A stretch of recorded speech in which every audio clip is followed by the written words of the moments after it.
বিদ্যুৎ না থাকার কারণে রাজ্য সড়ক অবরোধ করে বিক্ষোভ গ্রামবাসীদের। চাকুলিয়া থানার গোছরা এলাকার ঘটনা। স্থানীয় সূত্রে জানা গিয়েছে, গত 2 মাস ধরে এলাকায় শাল পাতার কারখানা রয়েছে। সেখানে বিদ্যুতের আলাদা করে ট্রান্সফরমার না থাকার কারণে একই ট্রান্সফরমার লাইন সংযোগ করা হয়েছে। এর ফলে গ্রামে বিদ্যুৎ থাকে না। বারবার বলা হলেও কারখানার মালিক আলাদা ট্রান্সফরমার করছেন না। এরই প্রতিবাদে রবিবার রাজ্য সড়ক অবরোধ করে বিক্ষোভ দেখান গ্রামবাসীরা। ঘটনাস্থলে ছুটে আসেন চাকুলিয়া থানার পুলিশ। পুলিশের আশ্বাস দিলে অবরোধ তুলে নেন গ্রামবাসীরা বলেন, এই সুরাহা না হলে আগামী দিনে আবারও আমরা রাস্তা অবরোধ করতে বাধ্য থাকিব। তাকে আলাদা করে ট্রান্সফরমার বসাতে হবে।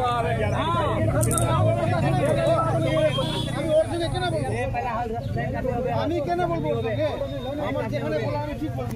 এ মুস্তাক ও মোবাইল গুলো কইছে বুড়া লোক আমি কাম আইছি না কি করে সরল হইছে না রাস্তা বন্ধ করে দিবা তাহলে এই কাজটা আমরা করতে হবে। আমাকে তোমাদের প্রবলেম সলভ করব, এটাও কি করতে হবে?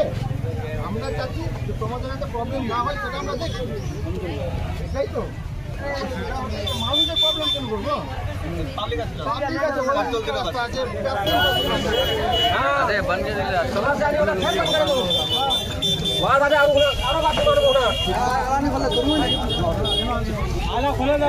হালাই তার খোলো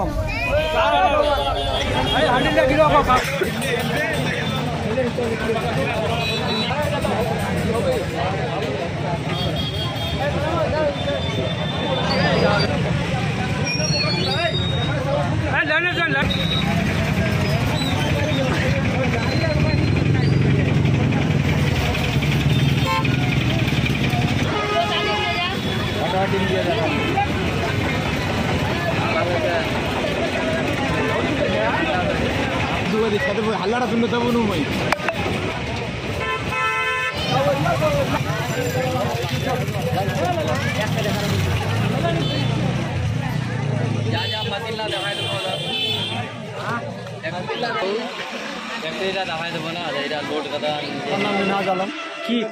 কি হয়েছিল আমাদের এখানে গ্রামে লাইট থাকে না কোনো সময়, ওই জন্য আমরা আজকে আন্দোলন করেছিলাম। আর একটা বড় মেশিন নিয়ে চলে এসছে সালপাত্তাপানা, ওই মেশিন চালু করলে আমাদের গ্রামে সমস্ত গ্রামে লাইন থাকে না, ওই জন্য আমরা ওই প্রতিবাদে আজকে আমরা রাস্তা আন্দোলন করেছিলাম। প্রশাসনের লোক এসেছিল, পুলিশ এসেছিল, ওরা আমাদেরকে বলে গেলেন।